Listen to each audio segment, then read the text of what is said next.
Welcome to this broadcast, ladies and gentlemen. If you are a first viewer watching me at this moment, kindly do me a favor, like this video before even we proceed. Yes, the judiciary needs an overhaul, but not at Abnasir Abdullah's terms. You get the point?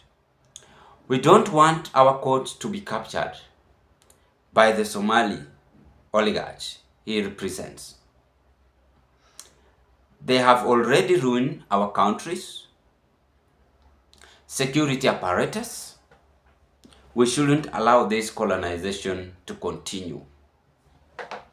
And Nordin Haji and Muhammad Amin have brought nothing but pain, destruction, and death. We can't have another arm of the government bowing to the whims of illicit money. And this is now proving that under the Daily Nation newspaper, that judiciary is under siege.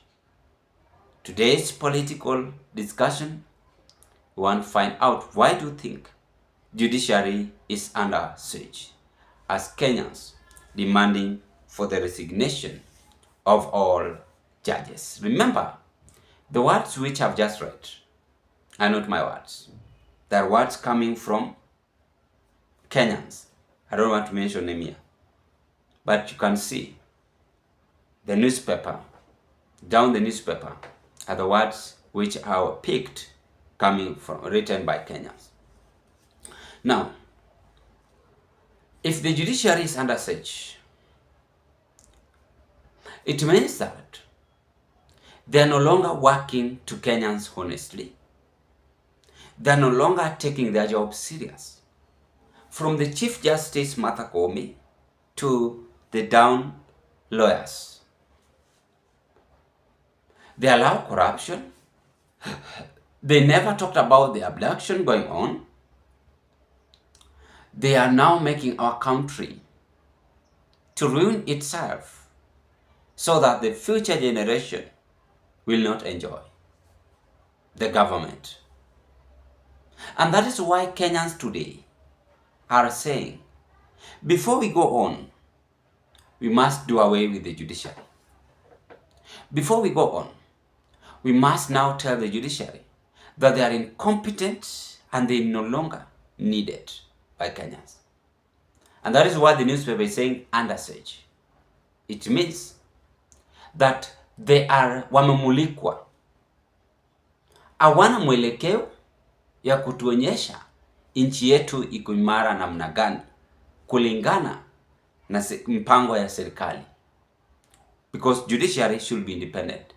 But you see, the same judiciary is having a state capture in itself. There's someone controlling the judiciary. So why do you think the newspaper is raising alarm? It's because they have done a research and asked Kenyans, what can you say about the judiciary? What can you talk about the judges, the CJs, the CJ, about the CJ?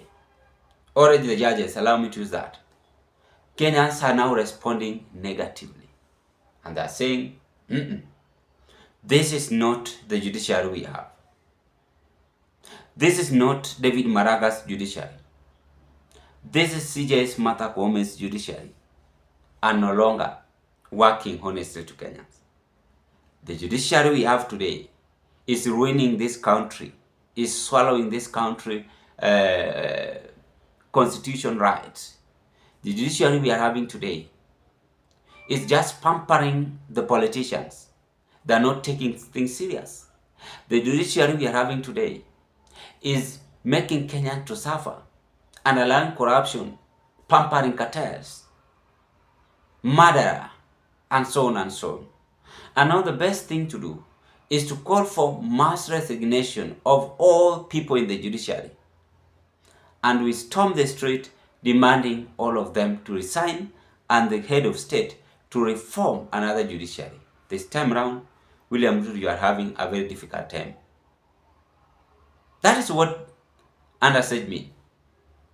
And it's going to happen because judiciary is now being checked on, not by the leaders, but Kenyans. You are all aware that the government is always being made by the people, for the people, and with the people. I am telling you for free. If CJ Martha Koome is not keen, then her position, together with the lawyers, judges she's having, they are going to end in tears.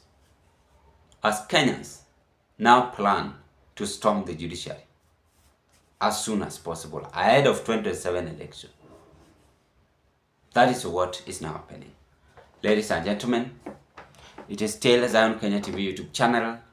We keep on talking about characteristics of a good leader. A good leader should be honest. A good leader should understand what the people need. What can you say on this? Bye-bye.